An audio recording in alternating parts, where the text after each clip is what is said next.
آج انشاءاللہ تعالی درس قرآن کی یہ نشست نمبر 160 ہے، جس کا آغاز انشاءاللہ تعالی سورہ یونس کی آیت نمبر 50 سے کیا جائے گا۔ اس سے پہلے الحمدللہ سورہ یونس کی آیت نمبر 49 تک درس دیا جا چکا ہے۔ یہ سورہ یونس کا 5واں رکوع ہے۔ اس میں اللہ رب العزت کا ارشاد پاک ہے، اعوذ باللہ من الشیطان الرجیم، بسم اللہ الرحمن الرحیم، قل ارأیتم ان اتاکم عذابہ بیاتا او نہارا ماذا یستعجل منہ المجرمون۔ آپ فرمائیے اے منکرو، ذرا غور تو کرو، اگر آ جائے تم پر اس کا عذاب راتوں رات یا دن دہاڑے تو تم لوگ کیا کرو گے؟ کس چیز کا جلدی مطالبہ کر رہے ہو اس سے، کس چیز کا مطالبہ جلدی کر رہے ہیں اس سے مجرم۔ اس سے پہلے یہ بات ہوئی تھی کہ جو مشرکین اور منکرین تھے وہ اللہ کے نبی صلی اللہ علیہ وسلم سے بار بار یہ مطالبہ کرتے تھے کہ جی ہمیں وہ جو عذاب آپ کہتے ہیں آ جائے گا تو وہ عذاب لے آئیں۔ تو اللہ کے نبی صلی اللہ علیہ وسلم نے اس پر یہ فرمایا تھا کہ میں نہیں ہوں مالک اپنے آپ کے لیے ضرر کا اور نہ نفع کا، مگر جتنا چاہے اللہ تعالیٰ۔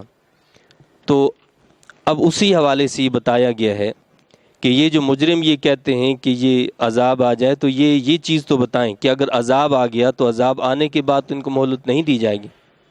اس لیے اللہ نے فرمایا کہ حبیب صلی اللہ علیہ وسلم آپ فرمائیے کہ منکرو ذرا غور تو کرو، اگر آ جائے تم پر اس کا عذاب راتوں رات یا دن دہاڑے، رات تم سوئے ہوئے ہو یا دن میں کاموں میں مصروف ہو، ایسے میں اللہ کا عذاب آ جاتا ہے تو تم پھر کیا کرو گے؟ پھر تو عذاب جب آئے گا تو تمہیں مہلت نہیں ملے گی ایمان کی۔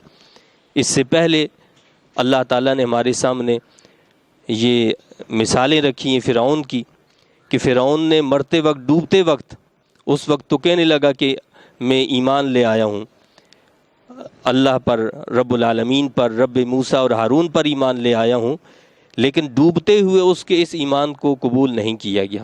لہٰذا یہ وقت اللہ نے جو دیا ہے، اس وقت کے اندر ایمان قبول کرنا دراصل یہ ہے کامیابی کی ضمانت۔ تو اللہ نے فرمایا کہ اے حبیب آپ صلی اللہ علیہ وسلم فرمایا کہ ذرا غور تو کرو، اگر آ جائے تم پر اس کا عذاب راتوں رات یا دن دہاڑے تو تم کیا کر لو گے؟ کس چیز کا جلدی مطالبہ کر رہے ہیں اس سے مجرم۔ تو یعنی چاہیے تو یہ تھا کہ اللہ کی رحمت کو مانگتے، وہ رحمت کے بجائے عذاب کو جو ہے وہ طلب کر رہے ہیں۔ اثم اذا ما وقع آمنتم به الآن وقد كنتم به تستعجلون، کیا جب عذاب نازل ہو جائے گا تب ایمان لاؤ گے؟ تو تب ایمان لاؤ گے اس پر؟ فرشتے انہیں کہیں گے کہ اب آنکھیں کھلیں، تم تو اس عذاب کے لیے بڑی جلدی مچا رہے تھے۔ ثم قیل للذین ظلموا ذوقوا عذاب الخلد، پھر کہا جائے گا ظالموں سے کہ چکھو اب دائمی عذاب کا مزہ۔ هل تجزون الا بما کنتم تکسبون، کیا تمہیں بدلہ دیا جائے گا بجز اس کے جو کچھ تم کمایا کرتے تھے۔ وَيَسْتَنبِئُونَكَ أَحَقٌّ هُوَ، اور وہ دریافت کرتے ہیں آپ سے کیا یہ واقعی سچ ہے؟ پوچھتے ہیں کہ واقعی یہ سچ بات ہے کہ قیامت برپا ہوگی اور جو انکار کرنے والے ہیں قیامت کا ان کو سزا ملے گی؟ قُلْ اِی وَرَبِّی إِنَّهُ لَحَقٌّ، آپ فرمائیے ہاں بخدا یہ سچ ہے۔ وَمَا أَنْتُمْ بِمُعْجِزِينَ، اور تم اللہ تعالیٰ کو عاجز کرنے والے نہیں ہو۔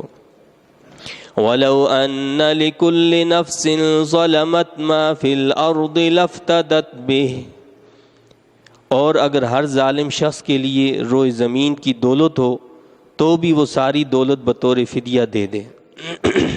اب یہ حشر کا ایک منظر اللہ نے پیش کیا ہے کہ محشر کے دن جب انسان تنہا ہوگا، وہ کسی چیز کا وہاں مالک نہیں ہوگا، اور وہ جب دیکھے گا کہ اس کو عذاب میں ڈالا جا رہا ہے تو اس وقت یہ تمنا کرے گا کہ میرے پاس دنیا بھر کا جو سامان ہے وہ بھی موجود ہو، ساری دنیا موجود ہو، وہ ساری میں دے دوں اور عذاب سے بچ جاؤں۔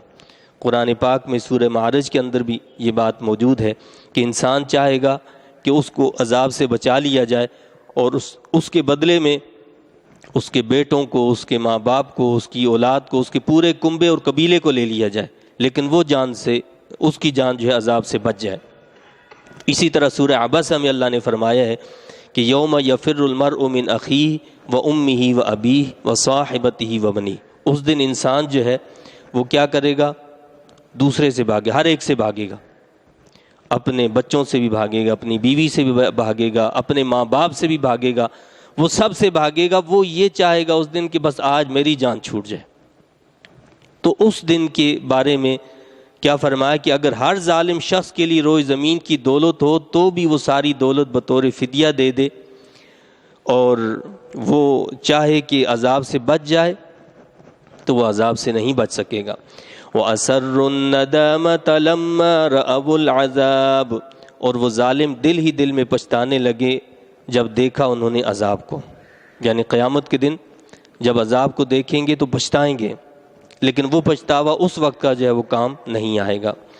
وَقُضِيَ بَيْنَهُمْ بِالْقِسْطِ وَهُمْ لَا يُظْلَمُونَ، اور فیصلہ کر دیا گیا ان کے درمیان انصاف سے اور ان پر ظلم نہیں کیا جائے گا۔ تو اس طرح قیامت کے بارے میں کیا بتایا ہے؟ پہلی چیز تو یہ بتائی کہ قیامت کے دن اگر کسی کے پاس روئے زمین کا پورا مال و دولت تو پوری روئے زمین ہو، وہ ساری چاہے گا کہ یہ دے کر مجھے بس چھوڑ دیا جائے، لیکن ایسا ممکن نہیں ہوگا۔ دوسرا یہ کہ اس کو پچھتاوا ہوگا، وہ اپنی پشیمانی کو چھپانے کی کوشش کرے گا۔ اور تیسری چیز کیا فرمائی کہ وہاں کسی پر ظلم نہیں ہوگا، وہاں عدل و انصاف کے ساتھ جو فیصلہ کیا جائے گا۔ الا ان للہ ما فی السماوات والارض، سن لو بے شک اللہ تعالیٰ ہی کا ہے جو کچھ آسمانوں میں ہے اور زمین میں۔ الا ان وعد اللہ حق ولکن اکثرهم لا يعلمون، سن لو یقیناً اللہ تعالیٰ کا وعدہ سچا ہے لیکن اکثر لوگ اس حقیقت کو نہیں جانتے۔ هو یحیی و یمیت و الیہ ترجعون، وہی زندگی بخشتا ہے اور وہی مارتا ہے اور اسی کی طرف تم لوٹائے جاؤ گے۔ تو بتایا یہ گیا ہے کہ زمین و آسمان کی ہر شے کا مالک جو ہے وہ اللہ ہے۔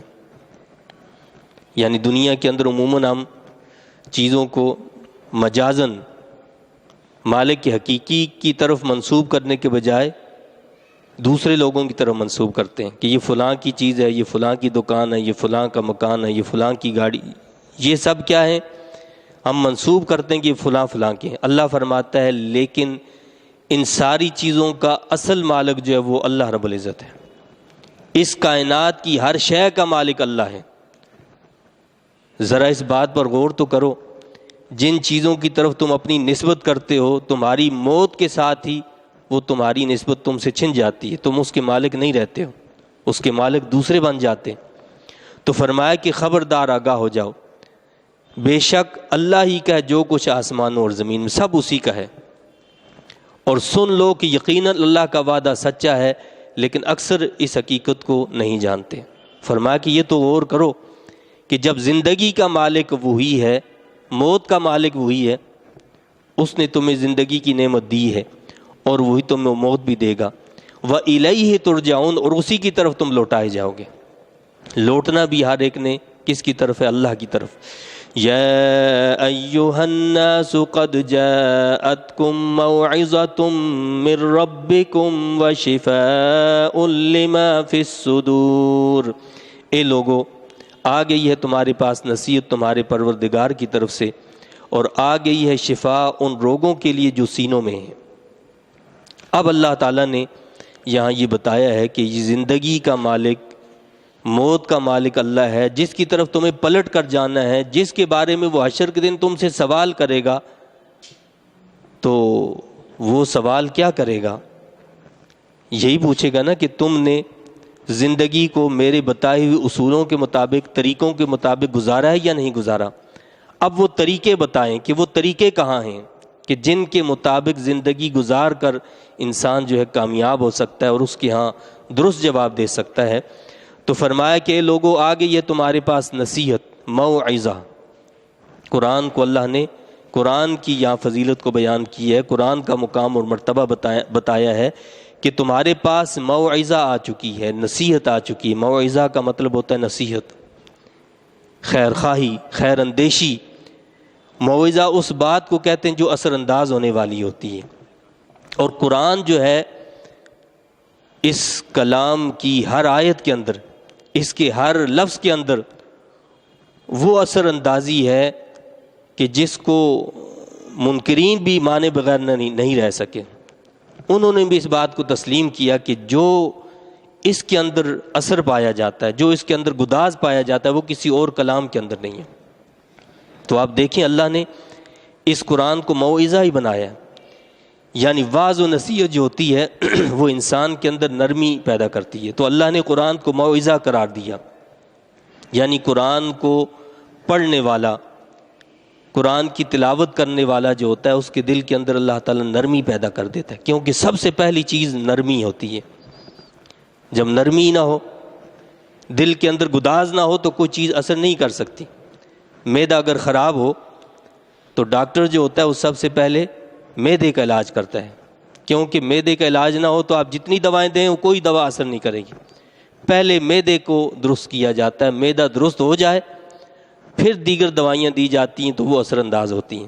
تو اسی طرح قرآن جو ہے وہ سب سے پہلے کیا کرتا ہے؟ دل کا علاج کرتا ہے، دل کے اندر نرمی پیدا کرتا ہے، دل کے اندر گداز پیدا کرتا ہے۔ اگر بارش برسے اور مٹی جو ہے سخت ہو، زمین سخت ہو، اور وہ اس کو قبول نہ کرے، اس کا پانی جذب اپنے اندر نہ کرے، تو اس مٹی کو، اس زمین کو کوئی فائدہ نہیں ہوا کرتا، پانی تو بہہ جاتا ہے اس کے اوپر سے۔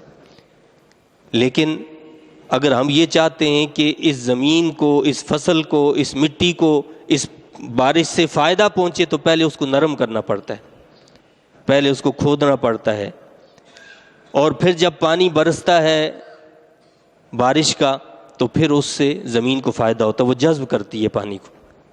تو فرمایا اللہ نے کہ قرآن جو ہے، اے لوگوں آ گئی یہ تمہارے پاس نصیحت، یہ موعظہ آ گئی ہے، اپنے دلوں کے اندر نرمی پیدا کرو اس کو پڑھ کر، اس قرآن کو پڑھ کر، اس کی تلاوت کر کے اپنے دلوں کے اندر گداز پیدا کرو، تاکہ پھر اگلی باتیں پوری ہوں، پھر اس کی اثر اندازی ہوگی، پھر تمہارے اندر وہ کیفیت پیدا ہوگی کہ تم ہر بات کو قبول کرو گے۔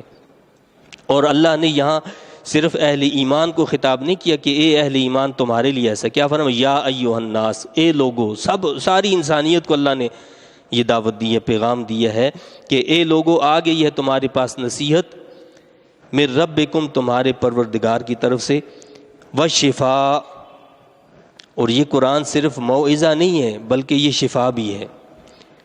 کس کے لیے شفا ہے؟ وشفاء لما فی الصدور، اور آ گئی ہے شفا ان روگوں کے لیے جو سینوں میں ہیں، یہ سینوں کے جو روگ ہیں ان کے لیے اللہ نے یہ شفا بھیجی ہے۔ یہ روحانی بیماریاں جو ہمارے اندر پائی جاتی ہیں ان کا علاج اللہ نے اس کتاب کے اندر رکھا ہے۔ وہ روحانی بیماریاں کون سی ہیں؟ تکبر کی بیماری ہے، غرور کی بیماری ہے، حسد کی بیماری ہے، کینہ کی بیماری ہے، اور یہ طرح طرح کی جو ہمارے دلوں کے اندر جو روگ ہیں، دشمنی کے روگ ہیں، کینہ کے روگ ہیں، اور یہ جتنے بھی رذائل اخلاق ہیں ان سب کو دور کرنے والا جو ہے یہ قرآن ہے، یہ شفا ہے۔ اور پھر سب سے بڑی چیز جو کفر کی بیماری ہے، شک کی بیماری ہے، نفاق کی بیماری ہے، یہ ان بیماریوں کا علاج ہے، یہ قرآن ان بیماریوں کا علاج ہے۔ اور صرف روحانی بیماریوں کے لیے نہیں بلکہ اللہ نے اس قرآن کو تو جسمانی بیماریوں کا بھی علاج بنایا ہے۔ اس لیے حدیث شریف میں بہت ساری حدیث ہیں جن میں ان کا ثبوت ہے۔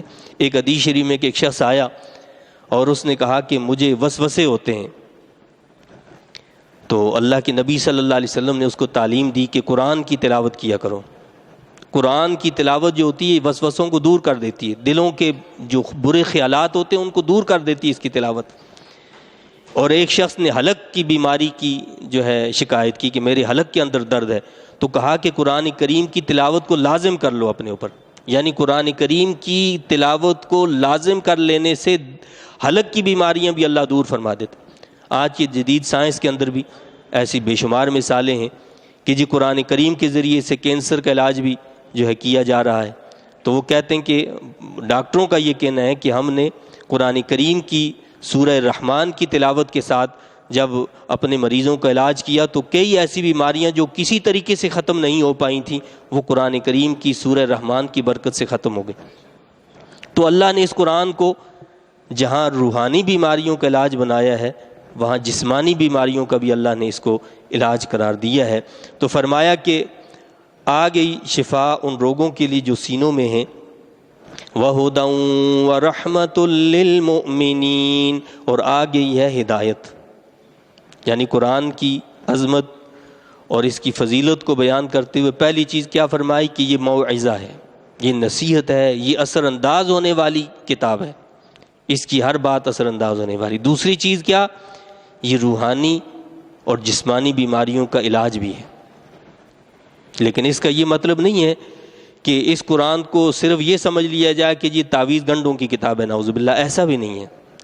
یہ روحانی بیماریوں کا علاج بھی ہے اور جسمانی بیماریوں کا بھی علاج ہے، لیکن اس کا مقصد صرف جسمانی بیماریوں کا علاج ہی نہیں ہے، بلکہ مقصد تو کیا ہے، روحانی بیماریوں کو صحیح کیا جائے جن کا دنیا میں کوئی علاج نہیں ہے، جو لا علاج امراض ہیں، یہ ان لا علاج امراض کی دوا ہے۔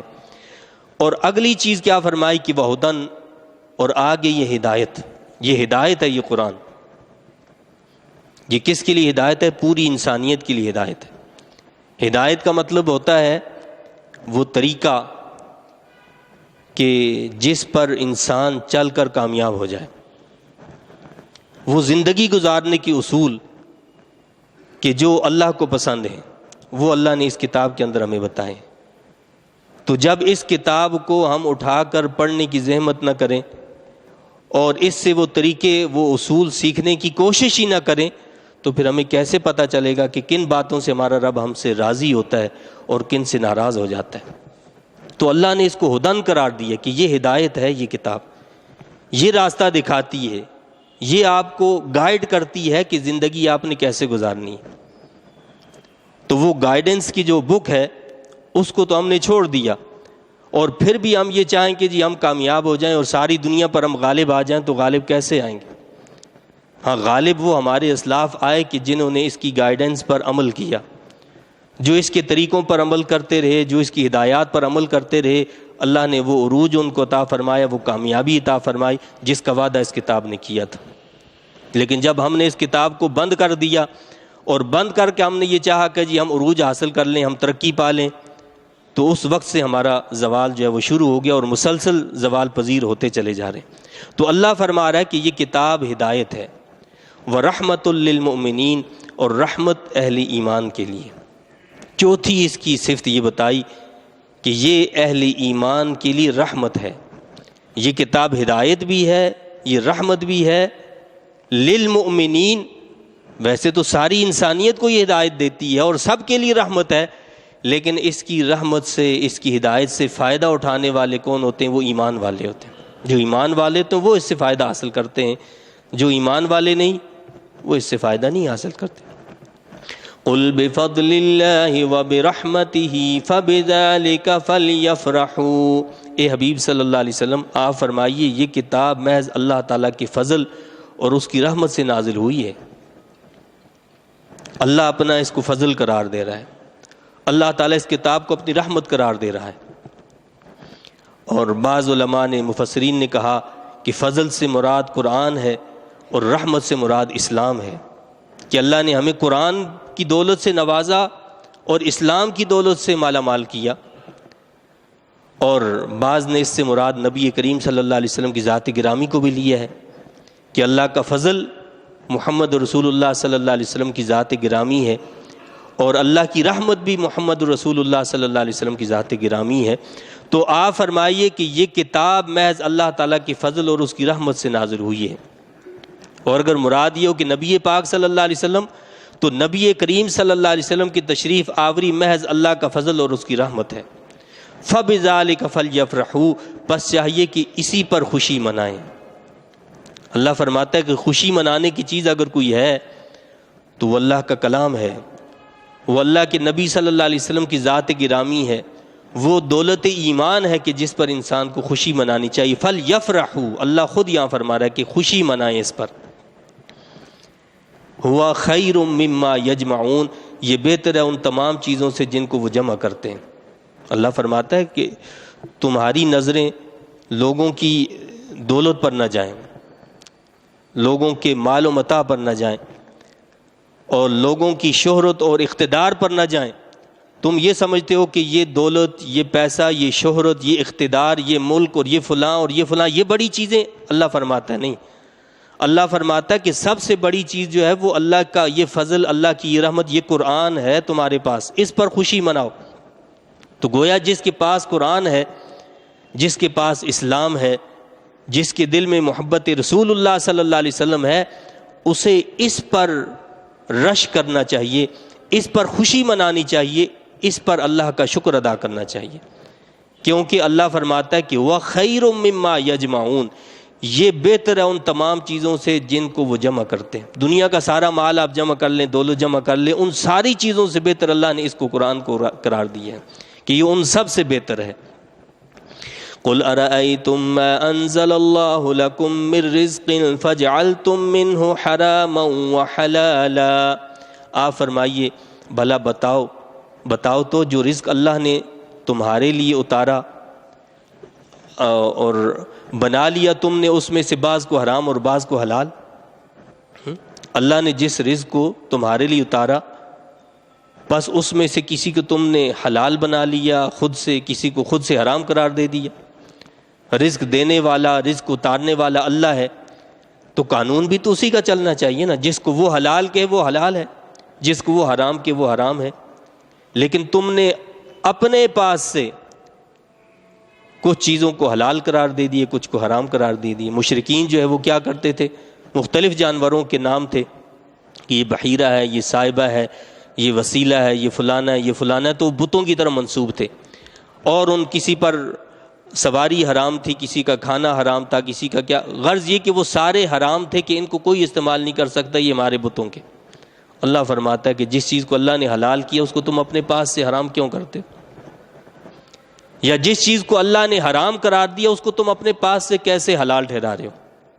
آج بھی بہت سارے لوگ ہیں سود کو جو ہے وہ حلال کرنے کی کوشش کرتے ہیں، بے پردگی کو جائز کرنے کی کوشش کرتے ہیں، حرام چیزوں کو حلال کرنے کی کوشش کرتے ہیں، اور حلال چیزوں کو حرام کرنے کی کوشش میں لگے ہوئے ہیں۔ تو اللہ فرماتا ہے کہ جو اللہ کیا کرتا ہے، رزق کو نازل کرتا ہے، جو تمہیں نعمتیں عطا فرماتا ہے، حلال اور حرام کا اختیار بھی اسی کے پاس ہے، اور جس چیز کو وہ حلال اور حرام قرار دے اسی کو تمہیں حلال اور حرام تسلیم کرنا چاہیے۔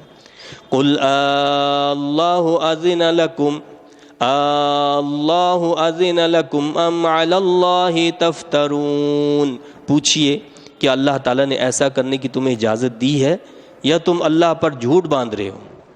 تو ذرا پوچھیں کہ کوئی سند اس کی ہے، کوئی دلیل ہے، اللہ نے تمہیں خود کہا ہو کہ جی یہ چیز حلال ہے اور یہ حرام ہے، تو پھر اللہ پر جھوٹے بہتان کیوں باندھتے ہو؟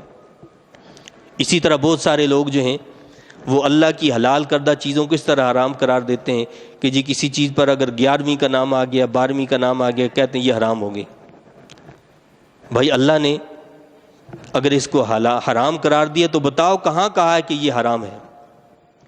اور جب ایک چیز حلال ہے تو اس کو اپنے پاس سے حرام قرار دینا یہ تو اللہ پر افتراء ہے، یہ تو اللہ پر جھوٹ باندھنا ہے۔ وَمَا ظَنُّ الَّذِينَ يَفْتَرُونَ عَلَى اللَّهِ الْكَذِبَ يَوْمَ الْقِيَامَةِ، اور کیا گمان ہے ان لوگوں کا جو افتراء کرتے ہیں اللہ تعالیٰ پر جھوٹا کہ قیامت کے دن ان کا کیا حال ہوگا۔ ان اللہ لذو فضل علی الناس ولکن اکثرهم لا یشکرون، بے شک اللہ تعالیٰ فضل و کرم فرماتا ہے لوگوں پر، لیکن اکثر لوگ شکر ادا نہیں کرتے۔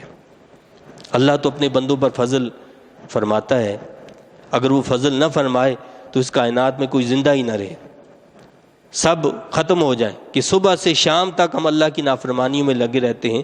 تو فرمایا کہ اللہ فضل فرماتا ہے، لیکن اس کے باوجود لوگوں کی اکثریت کیا ہے؟ لا یشکرون، وہ شکر ادا نہیں کرتی۔ اکثر لوگ جو ہیں وہ اللہ کا شکر ادا نہیں کرتے۔ تو اللہ ہمیں اپنا شکر گزار بندہ بنائے۔ وَمَا تَكُونُوا فِي شَأْنٍ وَمَا تَتْلُوا مِنْهُ مِنْ قُرْآنٍ وَلَا تَعْمَلُونَ مِنْ عَمَلٍ إِلَّا كُنَّا عَلَيْكُمْ شُهُودًا إِذْ تُفِيضُونَ فِيهِ، اور نہیں ہوتے آپ کسی حال میں اور نہ آپ تلاوت کرتے ہیں اس حال میں کچھ قرآن، اور اے لوگوں نہ تم کچھ عمل کرتے ہو مگر ہر حال میں ہم تم پر گواہ ہوتے ہیں جب بھی تم شروع ہوتے ہو کسی کام میں۔ اللہ نے پہلے اپنے حبیب پاک صلی اللہ علیہ وسلم سے خطاب فرمایا ہے کہ آپ جس حال میں بھی ہوں اور آپ جب بھی قرآن کی تلاوت کر رہے ہوں اور جب قرآن کو سنا رہے ہوں، پھر اللہ نے لوگوں سے خطاب کیا ہے کہ اے لوگو تم بھی کچھ بھی عمل کر رہے ہو، ہر حالت میں اللہ تمہیں دیکھ رہا ہوتا ہے، اللہ کے سامنے ہوتے ہو، اللہ سے کوئی چیز پوشیدہ نہیں ہوتی۔ جب بھی تم کوئی عمل کرتے ہو تو اللہ اس پر گواہ ہوتا ہے۔ وَمَا يَعْزُبُ عَن رَّبِّكَ مِن مِّثْقَالِ ذَرَّةٍ فِي الْأَرْضِ وَلَا فِي السَّمَاءِ وَلَا أَصْغَرَ مِن ذَلِكَ وَلَا أَكْبَرَ إِلَّا فِي كِتَابٍ مُّبِينٍ، اور نہیں چھپا ہوتا آپ کے رب سے ذرہ برابر بھی زمین میں اور نہ آسمان میں، اور نہیں کوئی چھوٹی چیز اس ذرے سے اور نہ بڑی، مگر وہ روشن کتاب لوح محفوظ میں موجود ہے۔ الا ان اولیاء اللہ لا خوف علیہم ولا هم یحزنون، سنو بے شک اولیاء اللہ کو نہ کوئی خوف ہے اور نہ وہ غمگین ہوں گے۔ اب اللہ نے اپنے نیک اور صالحین بندوں کا ذکر کیا، اولیاء اللہ کا ذکر۔ اولیاء یہ ولی کی جمع ہے، ولی دوست کو کہتے ہیں، تو اولیاء اس کی جمع ہے۔ اولیاء اللہ یعنی اللہ کے دوست۔ اللہ کے دوستوں کے بارے میں اللہ نے کیا فرمایا؟ الا، خبردار، آگاہ ہو جاؤ، یعنی تنبیہ کے لیے بات ہوتی ہے کہ جو بات کہی جا رہی ہے اس کو سرسری اور عام بات نہ لو، بلکہ اسے توجہ سے سنو، غور سے سنو۔ تو کیا فرمایا کہ جو اولیاء اللہ ہیں، بے شک اولیاء اللہ کو نہ کوئی خوف ہے اور نہ وہ غمگین ہوں گے۔ خوف کا تعلق جو ہوتا ہے مستقبل سے ہوتا ہے، اور جو غم ہوتا ہے اس کا ماضی سے ہوتا ہے، کوئی چیز نقصان ہو گئی اب غم انسان کرتا ہے، اور خوف ہوتا ہے مستقبل کا کہ جی کل کیا ہوگا۔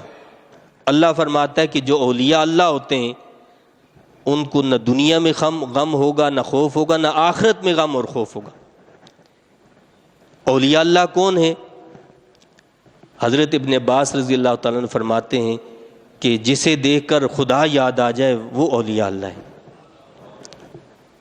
اور بعض میں یہ آیا کہ اولیاء اللہ وہ ہیں جو محض اللہ کے لیے محبت کرتے ہیں اور اللہ کے لیے نفرت کرتے ہیں۔ کسی سے اگر محبت کرتے ہیں تو اللہ کے لیے، کسی سے نفرت کرتے ہیں تو محض اللہ کی رضا کے لیے۔ اور حدیث شریف میں آتا ہے کہ قیامت کے دن کچھ لوگ ایسے ہوں گے کہ جن پر انبیاء کرام علیہ السلام اور شہداء بھی رشک کریں گے۔